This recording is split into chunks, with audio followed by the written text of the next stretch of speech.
जय हिंद साथियों। मेरे साथ हमारे साथी विंग कमांडर अनुमाचार्य जी, प्रेस के मेंबरान, आप सबका इस प्रेस वार्ता में स्वागत है। सबसे पहले आज हमारे आधुनिक भारत के निर्माता भारत रत्न राजीव गांधी जी की पुण्यतिथि है। आतंकवाद के खिलाफ लड़ते हुए उन्होंने शहादत दी, उनको हम शत शत नमन करते हैं और श्रद्धांजलि देते हैं। इसके साथ साथ जो पहलगाम में हमारे 28 टूरिस्ट शहीद हुए थे, उन सबको भी हम नमन करते हैं, उनको श्रद्धांजलि देते हैं और उनके परिवारों को संवेदना देते हैं। इसके बाद 22 अप्रैल के बाद से लेकर और अब तक तकरीबन हमारे 20 जांबाज सैनिक शहीद हो चुके हैं, उनको भी हम शत शत नमन, श्रद्धांजलि और परिवारों को बहुत बहुत संवेदनाएं। और इसके साथ साथ पुंछ, राजौरी और एलओसी और सुनने में आया आईबी में भी कई हमारे सिविलियन पाकिस्तान की गोलाबारी के अंदर शहीद हुए, हताहत हुए, घायल हुए, उन सबको भी हमारी बहुत बहुत भावभीनी श्रद्धांजलि। मैं श्रद्धांजलि का क्रम जो है डेट के हिसाब से कर रहा हूँ, तो सभी जितने भी हमारे शहीद हैं वो हमारे लिए सर्वोपरि हैं, माननीय हैं, आदरणीय हैं, पूजनीय हैं।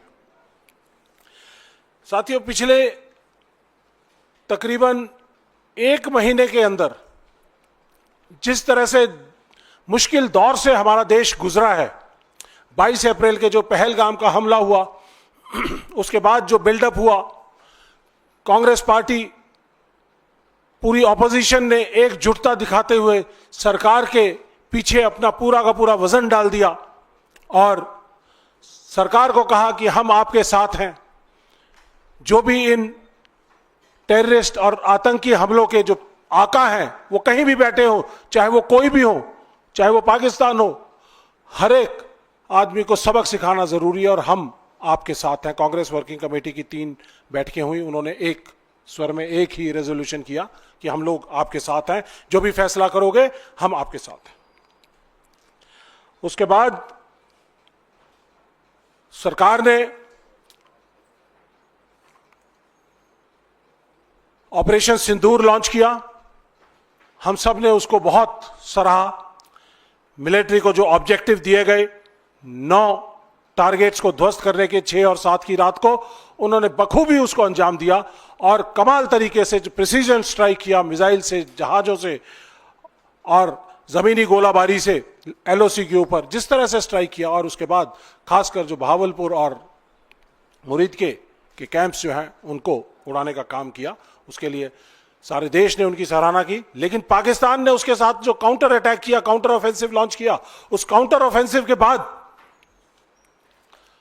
जो हमारी एयर डिफेंस प्रणाली जो तैयार की गई थी बहुत समय से, जिसके 6 लेयर्स हैं, शोल्डर फायर से लेके surface to surface, surface to air, जिस तरह के हमारे रेडार्स थे, इलेक्ट्रोमैग्नेटिक स्पेक्ट्रम ने जिस तरह से काम किया, हमारे आर्मी एयरफोर्स ने जबरदस्त तरीके से जो डिलीवरी की है, जो उनको ऑब्जेक्टिव दिया वो 100% अचीव किया गया। और इस आतंकवाद के खिलाफ लड़ने की लड़ाई के अंदर हम सब लोग, आप लोग सब देश के साथ थे, सरकार के साथ थे। लेकिन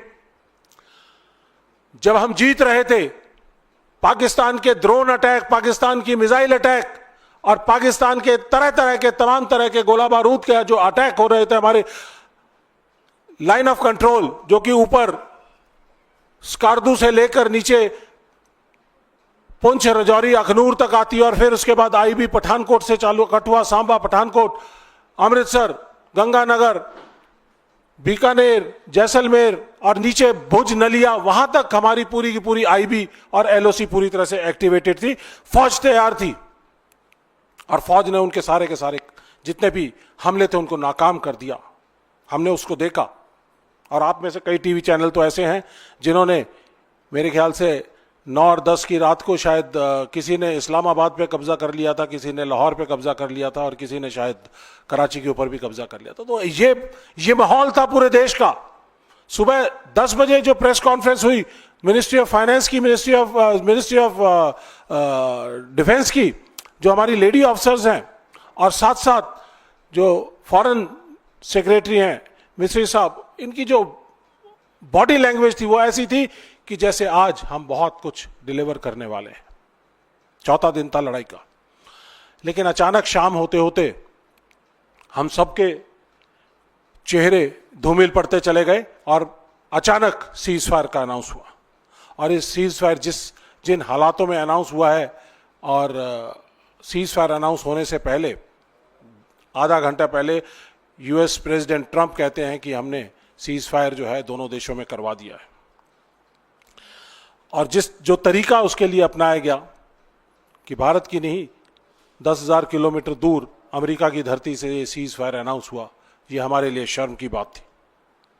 देश एकजुट था इस पूरे हालात में, लेकिन सरकार ने लोगों के दिलों का, लोगों के जज्बातों का सौदा किया और अचानक हमारे ऊपर यह सीज फायर थोप दिया।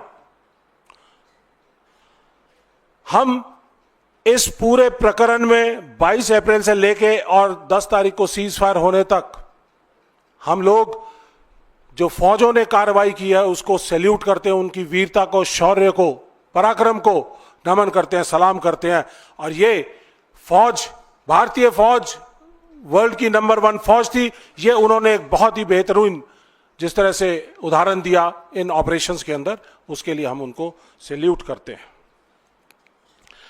लेकिन उसके बाद अब क्योंकि ऑपरेशन सिंदूर को रोक दिया गया है, पोस्टपोन कर दिया गया है, अलग अलग भाषाएं बताई जाती हैं इसके बारे में, लेकिन जब यह रुक चुका है ऑपरेशन सिंदूर, फिलहाल के लिए टेम्परेरीली अगर रुक चुका है, तो आज हमें जरूरत है आंकलन करने की कि क्या इस दौरान हमने क्या खोया और क्या पाया।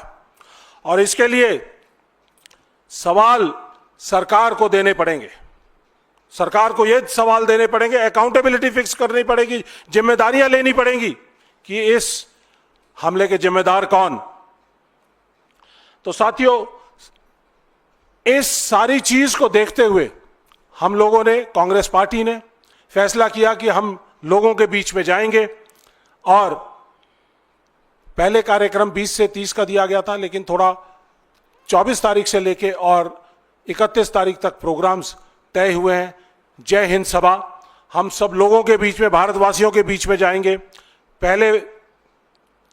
पहले फेज के अंदर 16 शहर चुने गए हैं और जय हिंद सभाएं वहां पर की जाएंगी।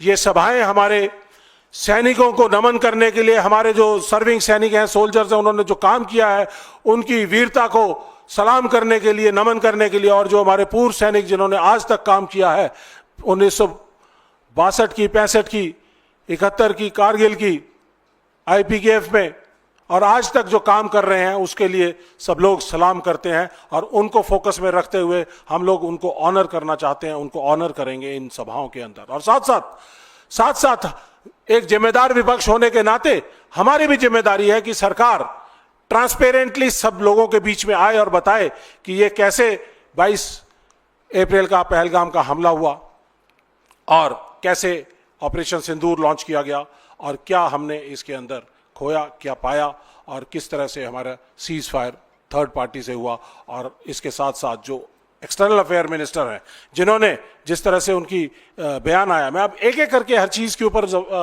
करूंगा। जहां तक बात है सिक्योरिटी फेलियर, ये 22 अप्रैल का जो पहलगाम का हमला था, वहां पर ना तो कोई सिक्योरिटी पोस्ट थी, ना कोई चेक पोस्ट थी, ना कोई पिकेट थी, ना कोई सिपाही था, ना पैरामिलिट्री फोर्सेस थी। ऐसा हमने कभी नहीं देखा। JNK के चप्पे चप्पे के ऊपर फौज की या किसी की डिप्लॉयमेंट रहती है। और ये मैं आपको यहां से बताना चाहता हूं कि ये गलतफहमी में ना रहे कि ये फौज की डिप्लॉयमेंट थी।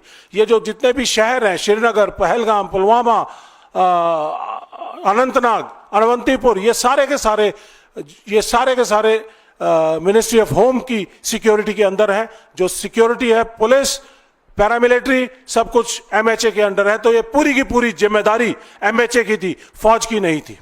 और उस समय पर वहां पर कोई भी डिप्लॉयमेंट नहीं थी। और मेरे 28 साल के फौज के करियर में, और मैंने जो 40 साल की जो मिलिटेंसी जेएंडके की देखी है, उसको देखते हुए, और वर्ल्ड की सारी मिलिटेंसी जो देखी है, उसके अंदर जो टेररिस्ट हैं वो 1 से 1.5 मिनट के अंदर फटाफट आते हैं, 1-2 मिनट के अंदर अटैक करते हैं और अपना जाने का सेफ रास्ता ढूंढकर पहले से ही रखते हैं और इमीडिएटली निकल जाते हैं। लेकिन मैं हैरान हूं इस बात के लिए कि वहां पर 40 मिनट तक एक एक आदमी को चुन चुन कर मारा जाता है, और उसके बाद 1.5 घंटे तक कोई रीइंफोर्समेंट नहीं आती है, कोई क्यूआरटी नहीं आती है, कोई नहीं आता है। तो बहुत बड़ा एक ये फेलियर है, सिक्योरिटी का फेलियर है। ये हमने नहीं देखा, अनप्रेसिडेंटेड है। और कई परिवारों से हम मिले जिन्होंने अपने इस पुलवामा अटैक के अंदर लोग खोए हैं। वो लोग कहते हैं कि कोई लेफ्टिनेंट विनय नारवाल की वाइफ माशी नारवाल, जिसका पोस्टर बहुत ज्यादा वायरल हुआ था, अपने पति की लाश के साथ बैठी थी, कहते 1 घंटे से ज्यादा तक उनके पति की सांस चल रही थी, कोई इवैक्यूएशन नहीं हुई, कोई उनको हॉस्पिटलाइजेशन नहीं हुआ। और ज्यादातर लोग जो है खून ज्यादा बह जाने की वजह से, और जो उनको मेडिकल केयर नहीं मिली है समय पर, उसकी वजह से उन्होंने अपना दम तोड़ा है। तो साथियों, ये पूरी तरह से मिनिस्ट्री ऑफ होम की फेलियर है। लेफ्टिनेंट गवर्नर की मिनिस्ट्री ऑफ होम, जिसके इंचार्ज अमित शाह जी हैं, उनकी पूरी तरह से विफलता है। यहां पर मैं ये भी कहना चाहूंगा कि 6 से 8 अप्रैल के दौरान अमित शाह जी ने सिक्योरिटी का जायजा लिया और कहा कि सब कुछ ठीक ठाक है, और 17 अप्रैल को प्रधानमंत्री जी का वहां दौरा होना था, वो सिक्योरिटी कारणों से रद्द कर दिया जाता है, और 22 अप्रैल को ये पहलगाम हो जाता है। तो इसका मतलब कि इंटेलिजेंस इनपुट्स कहीं ना कहीं कुछ थी, या सिक्योरिटी की पुख्ता नहीं थी, तो इस वजह से इन्होंने प्रधानमंत्री जी का दौरा रद्द किया। इसके साथ साथ इंटेलिजेंस की जो फेलियर हुई है, हमारे जो इंटेलिजेंस की 6 एजेंसियां हैं, आईबी है, रॉ है, एनटीआरओ है, ज्वाइंट इंटेलिजेंस ग्रुप है, और तमाम तरह की जो इन सिक्योरिटी एजेंसियां हैं, वो पूरी तरह से इस खबर को देने के लिए विफल हुई हैं। और अगर उनके पास खबर थी तो वो जमीनी लेवल तक, कमांडरों तक उन्होंने पहुंचाई नहीं है, जिसकी वजह से ये हमला हुआ है। उसके बाद साथियों, मैं एक और चीज बताना चाहूंगा कि पिछले 4 साल के अंदर क्या बदला श्रीनगर की जो सिक्योरिटी अरेंजमेंट है। वहां पे जो राष्ट्रीय राइफल्स और जो फौज हुआ करती, फौज की डिप्लॉयमेंट, वो सारी की सारी शहरों से हटा ली गई। उनको सिर्फ काउंटर इंसर्जेंसी ऑपरेशंस के अंदर उनको लगाया गया, और जो सरहद के ऊपर, जो सरहदों पे एलओसी के ऊपर लगाया गया। और इस दौरान सारी की सारी जो सिक्योरिटी कवर था, वो होम मिनिस्ट्री ने अपने कंट्रोल में ले लिया। तो इसका मतलब पूरी तरह से होम मिनिस्टर अमित शाह, आपकी ये फेलियर थी, आपकी एजेंसियों की फेलियर थी। आपको इसकी जिम्मेदारी लेनी पड़ेगी, क्योंकि आपकी इस फेलियर की वजह से हमारा देश न्यूक्लियर वॉर की तरफ धकेला चला गया। इसके साथ साथ एक और चीज जो मैं कहना चाहता हूं, कि जो इससे कनेक्टेड बात है, सिक्योरिटी से रिलेटेड, क्योंकि सिक्योरिटी की जो डिप्लॉयमेंट है, जो हमारी राष्ट्रीय राइफल यूनिट्स हैं या जेएंडके में डिप्लॉयड यूनिट्स होती हैं, उनकी 110% स्ट्रेंथ उनकी मेंटेन की जाती है। लेकिन अग्निवीर योजना लेके आए, हमारे सेनाओं की जो स्ट्रेंथ थी वो 15 लाख से 12 लाख रह गई। हर साल 80,000 के 75 से 80,000 के आसपास हमारे रिक्रूट हुआ करते थे। 2020, 21, 22 के अंदर कोई रिक्रूटमेंट नहीं, और उसके बाद 23 और 24 में जो रिक्रूटमेंट हुई है वो 75-80,000 की जगह पे 40 से 45,000 हुई है। तो हमारी 3 लाख से ज्यादा फौज कम हो गई, जिसकी वजह से थिन डाउन हो गई हमारी डिप्लॉयमेंट। और ये जो हमारे जो सेक्टर्स थे, जो आरआर के अंदर 75% स्ट्रेंथ के ऊपर काम कर रहे थे, जो पहले 110% के ऊपर काम कर रहे थे, तो ये पूरी की तौर पर हमारी जो ऑपरेशनल एरियाज थे वो हमारे थिन डाउन हो गए, हमारी गैप जो है वो बढ़ गया। तो उससे इन्फिल्ट्रेशंस का के ऊपर असर पड़ता है।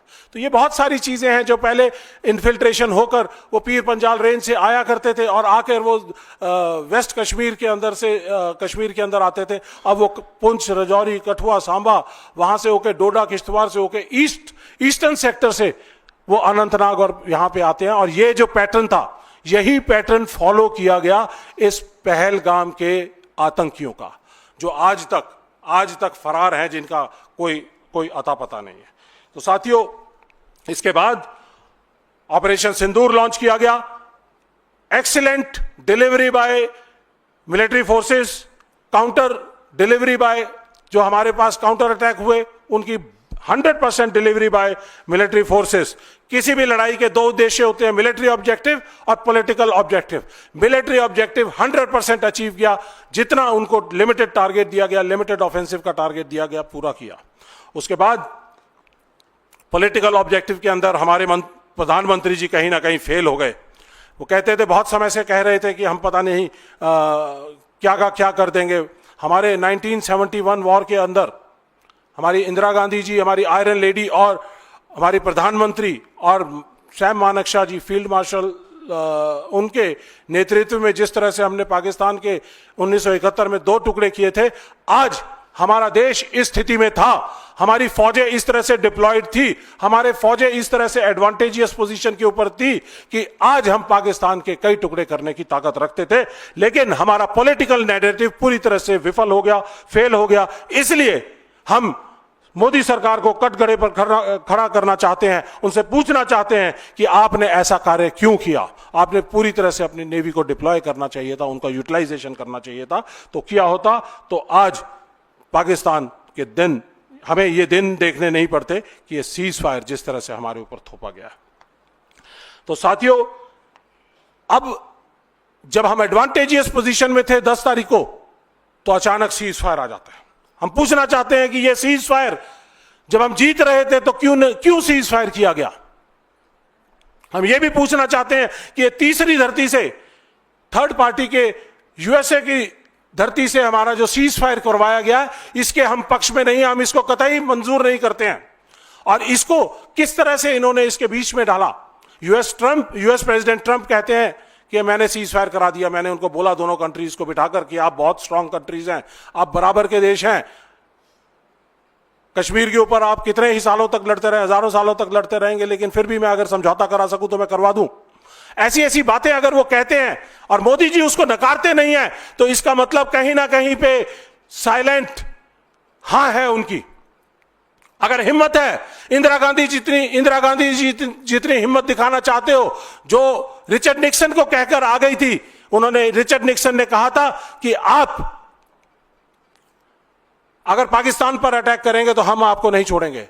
तो इंदिरा गांधी जी ने उस समय कहा था कि हम अपने देश का फैसला और अपनी सरहदों का फैसला खुद कर सकते हैं। एनएसए उस समय के हेनरी किसिंगर, उन्होंने इंदिरा गांधी जी से जब पूछा कि मैडम आप कहीं उनके ऊपर इतने हार्श तो नहीं थे, तो कहने लगे, कहते ऐसा है कि अब वो समय चला गया जब 3 से 4 हज़ार किलोमीटर दूर बैठे हुए लोग हमारे सरहदों का, हमारी सुरक्षा का, हमारी सेफ्टी सिक्योरिटी का और हमारे कंट्री के फैसलों का के ऊपर फैसला किया करते थे। और वो समय चला गया कि आप हमारे ऊपर कोई चीज थोप सकें। हम डेवलपिंग नेशन है, आज भी हमारी रीढ़ की हड्डी स्ट्रेट है और हम अपने फैसले लेने के लिए खुद सक्षम है। आज मैं जानना चाहता हूं मोदी जी, आपकी रीढ़ की हड्डी कहां पर है? आप क्यों नहीं स्टैंड स्ट्रेट कर रहे? आप क्यों इस तरह का सीज फायर आपने एक्सेप्ट किया? यूएस के ऊपर, यूएस स्पॉन्सर्ड जो सीज फायर है, उसके अंदर आपने थर्ड पार्टी की मीडिएशन को एक्सेप्ट किया। 1971 का जो शिमला एग्रीमेंट था उसको वायलेट किया। किसी तरह की मीडिएशन हमें अलाउड नहीं है, हम एक्सेप्ट नहीं करेंगे। हम ये पाकिस्तान के बीच में और हिंदुस्तान के बीच में J&K एक बायलैटरल मसला है, हम क्यों इसको एक्सेप्ट कर रहे हैं? तो ये हम आपसे सीधे सीधे सवाल करना चाहते हैं कि क्या आपने हमारे देश के जो बायलैटरल मसले थे उसके अंदर थर्ड पार्टी की जो इंटरफेरेंस है उसको बर्दाश्त किया? मोदी जी, आप यूएस प्रेसिडेंट ट्रंप की बार बार कहने, 5-6 बार वो धरती से, आकाश से, जहाज से और सऊदी अरेबिया में ट्रेडर्स के सम्मेलन के अंदर बैठकर वो कहते हैं कि मैंने कहा कि लेट्स डू सम ट्रेड। आप हमारे देश के महिलाओं के सिंदूर का, ऑफ सिंदूर नाम रखा गया था, ऑफ सिंदूर का, जो महिलाओं की ताकत होती है और पुरुषों की का रक्षा कवच होता है, उसका आपने सौदा किया। ये हमें कतई मंजूर नहीं है, देश के लोगों को कतई मंजूर नहीं है। ये हम लोगों के बीच में लेकर जाएंगे, क्योंकि आपने हमारे को और पाकिस्तान को एक ही तराजू के अंदर तुलवा दिया। पाकिस्तान जो फेल्ड स्टेट है, रोग स्टेट है, और वर्ल्ड का जहां जहां पे भी टेरर जहां से पनपता है तो उसका एपी सेंटर वहां दिखाई देता है। तो इसलिए मैं ये कहना चाहूंगा आपको कि आपने हमारे देश की मान और मर्यादा को कम करने का काम किया है, वो हमें कतई एक्सेप्टेबल नहीं है, क्योंकि भारत देश इस समय पे चौथी बड़ी इकोनॉमी है और वर्ल्ड की सबसे बड़ी और सबसे ताकतवर सेना का मालिक है। आप इंदिरा जी जितनी ताकत दिखाइए और यूएस प्रेसिडेंट ट्रंप को कहिए कि आपने मीडिएशन नहीं कराई, हमें मीडिएशन मंजूर नहीं है, हमें ये सीज फायर आपके द्वारा कराया हुआ मंजूर नहीं है, हम अपने फैसले खुद लेंगे। तो उस दिन मोदी जी हम आपको कहेंगे कि आपके अंदर भी सही रीढ़ की हड्डी है।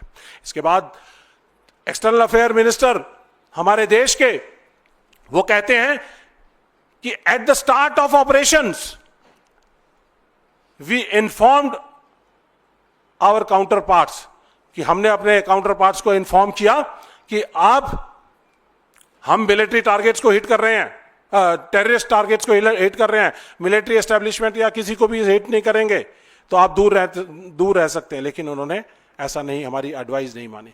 तो मैं external affair minister S Jaishankar ji से सीधे सीधे सवाल करना चाहूंगा कि जब हमारी देश की सेनाएं लड़ रही थी, जब हमारे जहाज उनके ऊपर अटैक करने के लिए जा रहे थे, जब हमारे एलओसी के ऊपर फायरिंग चल रही थी, हमारी मिसाइल जाने को तैयार थी, आपने स्टार्ट ऑफ ऑपरेशन का मतलब यह है कि 1:05 पे अगर ऑपरेशन स्टार्ट हुआ है तो आपने एट स्टार्ट ऑफ ऑपरेशन उनको बता दिया कि हम आ रहे हैं। इसका मतलब क्या हुआ कि आपने उनकी इलेक्ट्रोमैग्नेटिक जो रेडार्स हैं, एयर डिफेंस है, उनको सबको सचेत कर दिया। आपने हमारे मिशन पायलट्स को खतरे में डाल दिया। अगर उनको 9 ऑब्जेक्टिव्स मिले थे, उन्होंने बढ़िया तरीके से उनको परफॉर्म किया, लेकिन आपने तो उनके पीठ में छुरा घोंपने का काम किया। यह हमें कतई मंजूर नहीं है और इसके लिए हमें पूरी की पूरी सवाल खड़ा करते हैं। और हम जानना चाहते हैं एक्सटर्नल अफेयर मिनिस्टर से कि ये आप बताइए कि आपने हमारे देश के सैनिकों के साथ ये धोखा क्यों किया। अगर राहुल गांधी जी पूछते हैं, सही पूछ रहे हैं, पूछते हैं एक्सटर्नल अफेयर मिनिस्टर से कि अगर आपने ये बताया है तो ये बताइए कि इस डाइवर्जेंस ऑफ इंफॉर्मेशन, जिसके अंदर सीक्रेसी, सरप्राइज, सब कुछ आपने लूज कर दिया है, तो इसकी वजह से हमें कितना नुकसान हुआ है। चाहे हमारे कोई सैनिक अगर मारे गए हैं, या फिर हमारे जहाज, या हमारा कोई भी सैयारा कोई अगर हमारा गिरा है, तो इसके मतलब यह है कि आप जिम्मेदार हैं, आपको बताना पड़ेगा। और साथियों, इसके साथ साथ मैं ये कहना चाहूंगा कि सरकार की जिम्मेदारी होती है कि सोल्जर्स को हौसला देकर, ताकत देकर, हथियार देकर लड़ाई के मैदान में उतारें। हमारे सोल्जर्स तैयार थे, लड़ रहे थे, लेकिन छातियों पे गोली खाने को तैयार थे, लेकिन उनको एक चीज का और गुमान होता है, विश्वास होता है कि हमारी सरकार पीछे से हमारी रक्षा करेगी। लेकिन आपने तो उनके रक्षा कवच को भेज दिया, उनको पीछे से उनको छुरा घोंपने का काम किया। तो उनकी लाइफ को डेंजर में डालने के लिए मैं आपसे सीधा सीधा सवाल करता हूं एक्सटर्नल अफेयर मिनिस्टर साहब। और इसके साथ साथ हम ये भी बताना चाहेंगे कि इस ऑपरेशंस के अंदर हमारा जो जिस तरह से इम्पैक्ट ऑफ अग्निवीर जिस तरह से हमारे इस दौरान में 20 लोग थे, जिनमें से ऑप सिंदूर के अंदर 11 लोग हमारे शहीद हुए, जिनमें से 2 अग्निवीर हैं और 1 अग्निवीर अभी 2 दिन पहले भी शहीद हुआ है। तो हम यहाँ से दोबारा से एक सवाल उठाना चाहते हैं कि आप ये जो अग्निवीर योजना है, उस अग्निवीर योजना में जिस तरह से हमारे सैनिकों के साथ भेदभाव हो रहा है, हमारे अग्निवीर और रेगुलर सैनिक के बीच में भेदभाव हो रहा है। राहुल गांधी जी, कांग्रेस पार्टी लगातार इस बात को उठा रही थी कि अग्निवीर योजना को बंद कीजिए और अग्निवीरों को रेगुलर करिए। तो आज ये जो ऑप सिंदूर के अंदर इस आतंकवाद के खिलाफ जो लड़ाई है, इस लड़ाई के अंदर जो हमारे साथी जो शहीद हुए हैं, उसमें रेगुलर सैनिक और अग्निवीरों में मैं जानना चाहता हूं कि और सवाल करना चाहता हूं कि उनके बीच में कोई भेदभाव नहीं होना चाहिए। शहादत होती है और उनकी जो कॉम्पनसेशन का मैकेनिज्म है वो भी सेम होना चाहिए। और इसके साथ साथ मैं ये भी कहना चाहता हूँ, यहाँ पे इम्पैक्ट जो अग्निवीर के 2 आए हैं, पहला इम्पैक्ट तो यह है कि हमारा सिक्योरिटी की जो डिप्लॉयमेंट है वो थिन डाउन हो गई, क्योंकि सेना हमारी कम की संख्या बल कम हो गया। दूसरा तो ये जो रेगुलर सैनिक और इसका जो भेदभाव है इसको आप दूर करिए। यहाँ से हम आपसे ये भी सवाल करना चाहते हैं कि आप देश के सैनिकों के साथ खड़े रहिए। देश का सैनिक आपकी तरफ देख रहे हैं, क्योंकि अभी ऑप सिंदूर मुझे लगता है कि फिलहाल के लिए रुका है। अगर आप जिस तरह से कह रहे हैं कि पोस्टपोन हुआ है, तो आने वाले समय में आपने जिस तरह से विश्वास जताया है डीजीएमओ पाकिस्तान के ऊपर कि एक डीजीएमओ की कॉल आ गई और उसके ऊपर आपने सीज फायर कर दिया, ऐसा नहीं होता। डीजीएमओ ये लाइन ऑफ कंट्रोल और इंटरनेशनल बॉर्डर का मामला था, इसके अंदर सरकार का डायरेक्ट फैसला होता है, डीजीएमओ का फैसला नहीं होता। आप डीजीएमओ के कंधे पर रखकर आप बंदूक ना चलाएं, आप सेना का सही इस्तेमाल करें, उनका राजनीतिकरण ना करें, और सेना की जो अचीवमेंट्स हैं उनको ले जाकर जिस तरह से आप जगह जगह जा रहे हैं, आप राजनीतिकरण ना करिए। और आप ये बताइए कि ये सीज फायर करने का फैसला डीजीएमओ का नहीं, ये सीज फायर करने का फैसला गवर्नमेंट ऑफ इंडिया का था, जो कि यूएस प्रेसिडेंट ट्रंप के कहने के ऊपर और उनके दबाव में आने के ऊपर किया गया। ये दबाव भी देश को बताने पड़ेंगे कि क्या क्या दबाव है। इसके बाद मैं अपने साथी अनुमा आचार्य जी से रिक्वेस्ट करूंगा कि वो आगे की प्रेस वार्ता को आगे लेके जाएं। तो साथियों, जैसे हमारे वरिष्ठ कर्नल रोहित चौधरी ने बताया कि हम जय हिंद सभा करने वाले हैं और ये 16 जगहों पर मई के आखिरी सप्ताह में होगी, और उसके अलावा ये राज्य स्तर पर और जिला स्तर पर भी होगी।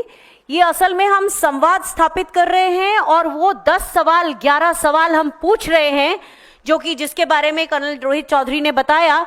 पहले 2 सवाल कि इंटेलिजेंस फेलियर कैसे हुआ, दूसरा आतंकवादी अब तक पकड़े क्यों नहीं गए और अभी सरकार उनको पकड़ने के लिए आगे क्या प्लान बना रही है, तीसरा सीज फायर अचानक क्यों हुआ, और चौथा कि ट्रंप ने कैसे ये कहा कि व्यापार के कारण हमने ये सीज फायर करवाया है, इस पर सरकार का कोई स्पष्टीकरण नहीं आया।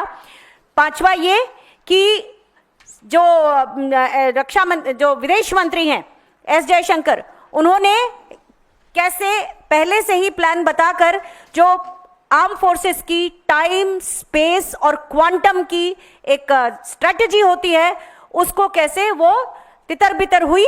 और उसके अलावा हम ये सवाल भी पूछना चाहते हैं कि आने वाली 25 मई को प्रधानमंत्री नरेंद्र मोदी जी की सरकार ने केवल एनडीए के मुख्यमंत्रियों की एक बैठक बुलाई है इसी मुद्दे को लेकर। तो हम ये पूछना चाहते हैं कि कौन सा अपराध किया है हिमाचल प्रदेश के मुख्यमंत्री ने, कर्नाटक के मुख्यमंत्री ने, तेलंगाना के मुख्यमंत्री ने या झारखंड के मुख्यमंत्री ने। क्या प्रधानमंत्री केवल बीजेपी वोटर्स के या बीजेपी के मुख्यमंत्रियों के होते हैं? क्या देश केवल बीजेपी वोटर्स का है? इसलिए हम ये मांग करते हैं कि सभी मुख्यमंत्रियों को इस बैठक में शामिल होना चाहिए। दूसरी चीज यह है कि 2 बार सर्वदलीय बैठक हुई, दोनों बैठकों में प्रधानमंत्री नरेंद्र मोदी जो कि शीर्ष नेतृत्व है वो नहीं आए। क्या उनके लिए राष्ट्रीय सुरक्षा प्राथमिकता नहीं है? ये एक दूसरा मतलब हमारा 6वां 7वां सवाल है। ये एक और चीज कि अब टीवी पर प्रचार हो रहा है, पीआर इवेंट्स हो रहे हैं, लेकिन जिस तरीके से पेशेवर तरीके से हम किसी मुद्दे को संभालते थे, लोगों तक पहुंचता था, संवाद जाता था, लोगों को सही तरीके से मालूम होता था, वो कहां चला गया? दिन भर हम प्रचार माध्यमों में, और उसमें भी हम देखते हैं प्रधानमंत्री जी के पोस्टर बैनर भी लग रहे हैं जिसमें वो डांगरी पहन के, कहीं बैटल जैकेट पहन के ये वो दिखाई पड़ते हैं। तो जो एक तरीका था हमारा परिपक्व तरीका, संस्थागत तरीका, वो कहां चला गया? ये भी हमारा सवाल है जिसको लेकर हम जय हिंद सभा में लोगों तक जाएंगे और उन्हें बताएंगे ये सवाल।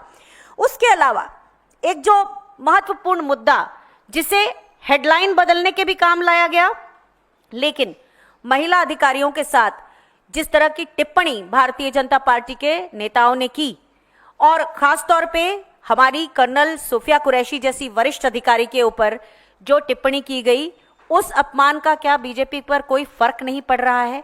क्या वो अमर्यादित भाषा के कारण भारतीय जनता पार्टी अपने अंदर पार्टी में कोई अनुशासनात्मक कार्यवाही नहीं करेगी? एक सवाल है जो लोगों तक जाना बहुत जरूरी है। और बहुत दिनों से कांग्रेस अध्यक्ष श्री मल्लिकार्जुन खड़गे जी, राहुल गांधी जी नेता प्रतिपक्ष लगातार सरकार से इस मुद्दे पर संसद का विशेष सत्र बुलाने की बात कर रहे हैं, और आज तक उसके बारे में कुछ सुना नहीं गया। तो ये कि इतने अहम मुद्दे पर संसद का एक विशेष सत्र बुलाने से, जिम्मेदारी से, उत्तरदायित्व से मोदी सरकार क्यों बचना चाहती है? ये हमारे सवाल हैं कि जो आपने सारे सुने, और ये सवाल हम अपनी जय हिंद सभाओं में लोगों के बीच जाकर करेंगे और लोगों से इसके बारे में पूरा उनको कम्युनिकेशन करेंगे, उनके साथ संवाद स्थापित करेंगे। तो यहाँ पे हम अपनी बात खत्म करते हैं। आपके जो सवाल हों और इसी मुद्दे पर, स्पेशली इसी मुद्दे पर जो सवाल हों वो पूछिए।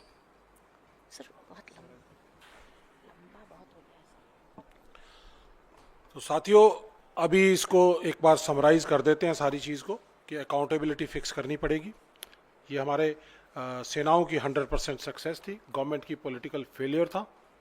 और इसके साथ साथ जो पॉलिटिसाइजेशन जैसे ये कह रहे हैं हमारे साथी, उन्होंने बताया कि जिस तरह से पुराने सेल्फी पॉइंट, मेरी माटी मेरा देश, इस तरह की बहुत सारी चीज़ें वो करते रहे हैं, और सैनिकों को जो छुट्टी जाते थे उनको प्रचार करवाते थे, सरकारी चीज़ों का प्रचार कराते थे। तो ये ऑप सिंदूर का प्रचार कराने से गुरेज करें और come out clean, this is what we want.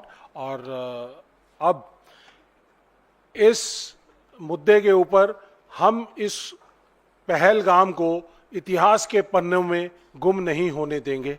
ये जय हिंद सभाएं ये पूरे देश में संवाद करके बताया जाएगा कि जैसे पठानकोट, पुलवामा, ये आपने उनके ऊपर किसी की जिम्मेदारी तय नहीं की, तो पहलगाम हमले के ऊपर और आज उसके बाद ऑप सिंदूर के ऊपर आपको जिम्मेदारियां तय करनी पड़ेंगी। अमित शाह जी को हटाना पड़ेगा।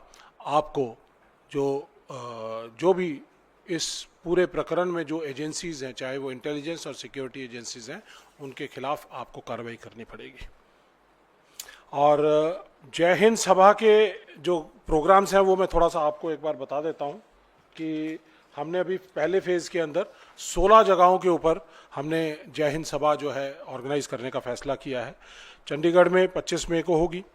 इसके थोड़ा डेट्स का रहेगा इसके अंदर, सचिन पायलट जी करेंगे।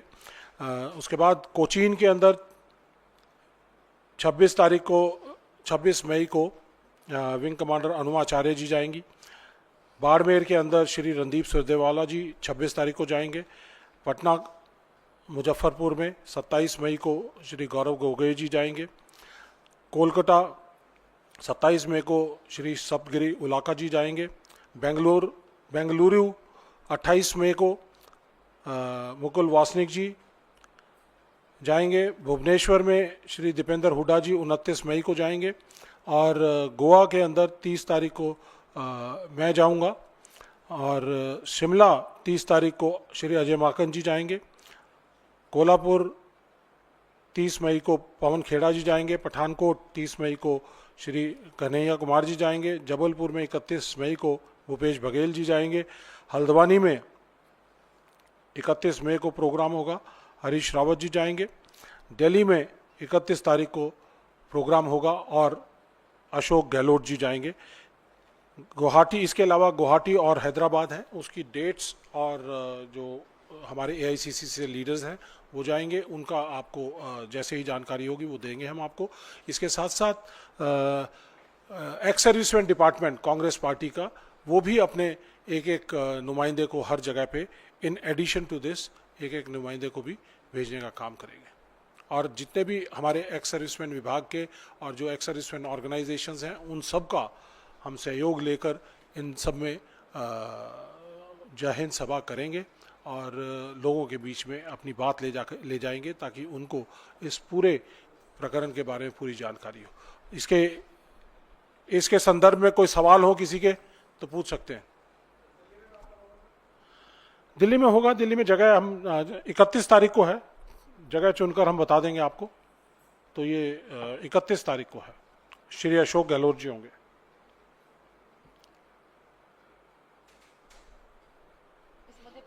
इस मुद्दे पे कोई सवाल नहीं? चलो ठीक है, थैंक यू।